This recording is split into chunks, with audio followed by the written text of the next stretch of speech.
Thursday Night Tailgate, where the spotlight is always on the positive. Tune in Thursday night from 8 to 10 p.m. Eastern Time to hear your favorite NFL legends, players, and coaches sharing their stories. Now back to Chris and Bob. I wouldn't joke about anything else that happens here tonight.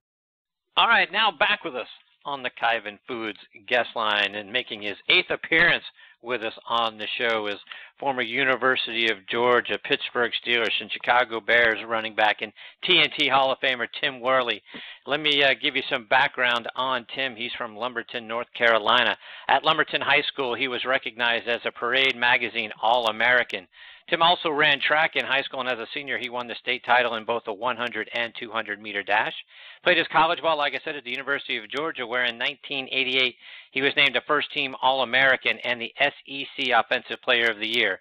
His 27 rushing touchdowns still ranks him 7th all-time, and he's 13th in rushing yards despite only playing 2 seasons due to a knee injury. He was a first-round draft pick, the 7th overall selection by the Pittsburgh Steelers in 1989, and he played in the league from 89 to 94 for the Steelers and the Bears. In 2007, Tim was inducted into the Georgia-Florida Hall of Fame. 2013, the SEC named him an SEC legend. In 2014, we inducted him into our Thursday Night Tailgate Hall of Fame in our inaugural class, and we are honored that he is back with us again tonight here on Thursday Night Tailgate. Hey, Tim, how are you, my friend? Chris and Bob, hey, great to have you back. Good evening, my friends. It's been a long time. Been a minute. So, Tim, catch us up. What's going on with you and Worley Global Enterprises? Talk about the group of individuals you guys are focusing on now. Well, basically, really busy. Not busy just for the sake of being busy. Busy really doing work and what my life is purposed to do and the mandate that's on my life. I travel the country. I'm a professional speaker, and I still do a lot of speaking. For K-Love, I'm contracted with K-Love Radio, Air One Radio, and we do programs in middle schools and high schools and youth detention centers all over the country. Just encouraging the young people to make wise choices and dream big and pull away from negativity. And it's pretty impactful and it's very successful right now. But even with that, the good Lord is transitioned me to a new season, and my focus is right now is more toward men, and I feel like the good Lord is using me as a vessel to help heal the hearts of men in this country and in this world. So, Tim, as you've done such outstanding work, since we've come to know you over the last 6 years, and you've been a part of our show, the things that you have done, talking to kids and the message you give to kids, like you mentioned a moment ago, spending some time with rookies. You did some work for the Titans and some other teams, trying to spread some of your experiences, some of the things that that you've gone through, but also, as you talk about a moment ago, positivity and that sort of thing. Talk about the positive message and the things that you're trying to get people to embrace and to understand that this is a good life. Talk about the great things that you're doing and the positive message that you spread. Well, I mean, you guys and everybody else know, all you got to do is Google my life in the past, especially when I was an athlete. One of the things that I didn't understand, I really didn't understand the platform that I had years ago when I was in the spotlight. I didn't understand the great influence, and I tarnished that, and I pretty much sabotaged and destroyed that platform. But today, by the grace of God, guys, I'm 51 years old and I feel good, and I'm still pretty. But hey, man, I feel good, and I tell you, the life that I'm living right now, me and my beautiful bride, Dee, is just a beautiful life, peaceful. I'm totally at peace with myself, with my past and everything. And, God put me here. I know my purpose. Football and sports was a season in my life, but it wasn't my purpose. My purpose now is to encourage people, like I said, to help heal the hearts of men. And I've been doing a lot of work in the ministry, been doing a lot of work in the corporate world and different venues, man, just speaking to leadership. And it's amazing how the good Lord has graduated me and pulled me up to a new level where I'm not so much speaking to young people. Now my focus is men, and you know, and I asked the Lord, man, you know, why me? Because, you know, basically because I failed at it, guys. And one of the key things for me is the transparency. You know, I failed at being a professional athlete. I failed at being a father. I failed at being a man. I failed at being a lot of things. But I'm being restored. I'm being restored now, and I've been through a lot. And, you know, I say this, guys, once you've been to hell and you make it back, you got something to say. And I basically, by my own hand, I went through the belly of hell, and I made it back by the grace of God. And the good Lord is using me to help other people, you know, to take them through the process. You know, it is a process, and that's what we need to understand. So, Tim, let's switch gears a little bit. Your Georgia Bulldogs are looking like the real deal this season. How do you feel about their chances to not only make it to the SEC championship game, but to win it and go further into the playoffs? Man, my smile is as big as I don't know what right now. It's probably as big as the Georgia G, because finally, guys, we're in a position where I can look at the University of Georgia team and I can see that toughness. I can see that meanness that I was looking for that we had lost. And when you look at the defense, man, that's a scary defense. It is a very scary defense. They got some guys on that defense, and we know you win championships with defense. We win a lot of games with offense, with a good offense. But that defense is the key. I think we're ranked second in the nation now as far as defense. Not too many points scored on us. And then you got those two horses in the back. Matter of fact, you got 3 or 4 horses in the backfield with Swift and Sony Michel and Nick Chubb, and then Holyfield and the other kid. And we got a kid coming in 2018 right around the corner from Lumberton, you know, Zamir White from Scotland County, which was in our conference back in the day. And they're stacked, man. And I'm very pleased to see what Kirby Smart's doing and all the other coaches. And I think the fans are very excited too. And I am waiting, guys, for that rematch of the 2012 SEC championship. I'm waiting for it. Different outcome. So and to that point, and you mentioned your lovely wife, Dee, right? She was a national champion gymnast at Alabama. If that happens, right, you get that rematch. What's the Worley household like in that kind of situation? Well, we're probably going to go to the game. We might sit on different sides of the stadium. You know, I definitely have to sit with my Georgia people. But you know, guys, we have 2 plates on the both of our cars. You know, we're not a house double divided. We're a house double blessed. You know, it's the G and the A. And I'm actually sitting up in my office right now looking at a big old Alabama A and a big old Georgia G. And just to keep all the tension down, I just say Amazing Grace. But we really don't taunt. We don't do a lot of things that a lot of other people do. We're very graceful. You know, when Bama's playing any other team, I'm pulling for Bama. When Georgia's playing any other team, I'm pulling for Georgia.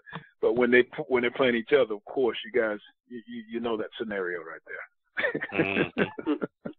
Bob, questions for Tim? Tim, give our best to Dee, and it's always an honor to speak with you. And Chris had opened the show talking about your track and field exploits back in the day.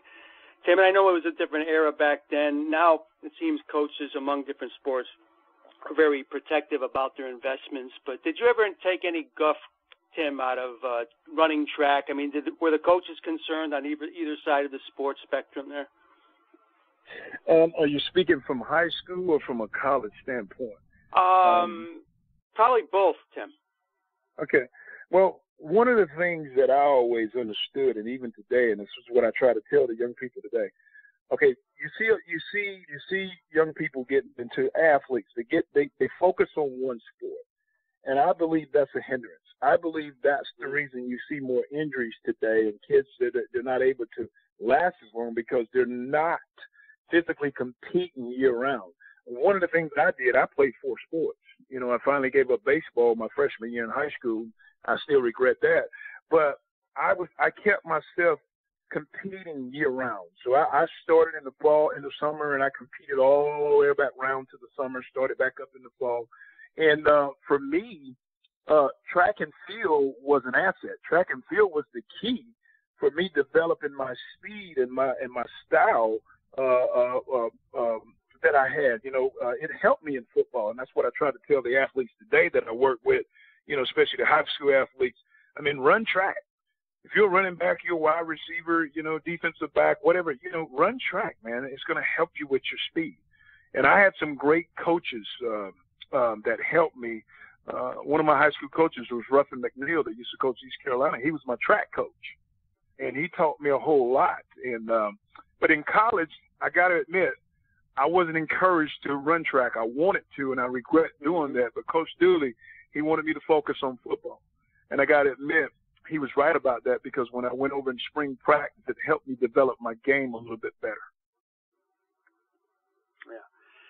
And I would think you're of the proponents that all the different sports, Tim, baseball, every sport, it develops different muscle groups and different type of approaches to games and mindsets that all help you probably become a better football player. It did. The movement, the different movements, the sports are different, but I could see how I use certain things from each sport that I carry over to the other sport. You understand what I'm saying? I could get physical on the basketball court. I had that great leaping ability, and baseball actually, guys, baseball was my first love. I'm right-handed, but I hit left. And, throwing, pitching, I pitched, I catched. And, I do regret not completing baseball. Matter of fact, I have my junior high coach to this day. He's still angry at me for giving up baseball. And it's kind of crazy, guys, because when I was 16 years old, I was clocked at a 92, 93 power fastball. Ooh. I gave it up, man. So I was but that's my first love. But football was that game where I figured if I could go out and put on some equipment, smack somebody in the mouth, and not go to jail for it, I said I'll woke some of that. I was frustrated in high school. That's great. So, Tim, I got to get your thoughts on, the Steelers are concerning me. First, Ben Roethlisberger hasn't played well all season, and as you know, Chuck Noll used to say, if you're thinking about retiring, you've already retired. Ben seems like a guy who's just not. It doesn't feel like he's all in right now, or at least focused enough to be all in. What are your thoughts from what you're seeing from the Steelers offense and from Ben in particular? Well, I got to be honest, guys. I really haven't been watching too much. I've been really, really, really busier than I've ever been in my life, and it's about to get even more busy. I get an opportunity to watch a lot of college football. Lately, I just haven't been paying that much attention to professional football, but I do watch my Steelers from time to time, just keep up with them. Guys, I just believe that, number one, Ben is in his, 13th year now. And I think, it's just like Chuck Noll said, if you start thinking about retirement, you're already retired. But I believe that everything that's going on, everything, all the stuff with the protests and this and that and all this garbage that's going on, man, I think it's a huge distraction. The thing that happened in the very first week or the second week, or when the Steelers was up there playing the Bears in Chicago, I think it was just a huge distraction. And then you got Antonio blowing up on the sideline. I think it's just a distraction, and sometimes it can kind of take the wind out of it. I wouldn't panic right now, guys, because you guys remember what happened to us in 1989. We jumped out the gate. We got stoned for the first two games. I'm talking about, 80-something to 6, Cleveland and Cincinnati. And then by the midway of the season, we turned that thing around. It's a long season. These guys are professionals. And I know Ben still got some stuff left in him, and these other guys are going to step up. Le'Veon's ready to go, and Antonio get his attitude right. These guys are step. I believe that they'll turn it around. So, Tim, before we let you go, let our listeners know, how can they stay up to date with all the things you're doing? As you talk about, reaching out to men and trying to help men, do a better job, and the places that you're speaking and the radio that you're on, how can they follow you, whether it's online or over social media? Well, you can follow me on social media at Twitter. My Twitter handle is Worley Global Biz. And you can follow me on Facebook at Worley Global Enterprises /WING. And my wife pretty much mans that stuff. And we're always posting stuff on my website, WorleyGlobalEnterprises.com. And it pretty much tells you where I'm going to be speaking, what type of events I'm going to be involved in. I got a pretty busy schedule coming up, and a lot of things out west. Got a lot of things going on here in North Carolina. And by the way, Chris, you know, we moved to the Charlotte area now. We live in about 20 minutes from Charlotte, north of Charlotte, and it's just wonderful. I love it here, and had an opportunity to connect with some people, man, and in the Charlotte area, a lot of former players, and it's just going fantastic, man. And but that's how you can get a hold of me. It's just a beautiful thing, man. There you go. Tim, thank you so much for taking time out of your night to come back on the show. All our best to you and your lovely wife, Dee, and the rest of your family. We can't thank you enough for your continued support and being one of our favorites here on the show and a TNT Hall of Famer. Thanks for coming back on the show tonight. We look forward to catching up with you again real soon. Thank you, Chris. Thank you, Bob. You guys rock, man. Anytime. Thank you. Take care, Tim. All right. That is former University of Georgia, Pittsburgh Steelers, and Chicago Bears running back Tim Worley, and a TNT Hall of Famer. And Bob, you know, we've been saying it for many, many years. You take Tim Worley, you take Tony Collins, you take EJ Jr., you get those guys in front of the rookies and the guys around the NFL, and you're going to have a heck of a lot better reactions from those guys. You're going to get a lot of lessons. You're going to get a lot of great guys that will be out doing even greater things. We talk about Spotlight on the Positive.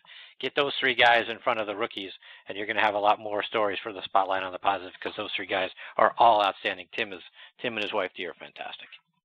Yeah, incredibly inspiring. Every time we speak with him, we uncover different things, Chris. But the most thing I'm happiest about is that he's so happy with himself. He seems very, very content with his life right now, and that'll enable him to continue the great things that him and his wife are doing. Indeed. All right, we'll get to our next guest, Tony Collins, on the other side of this quick station break.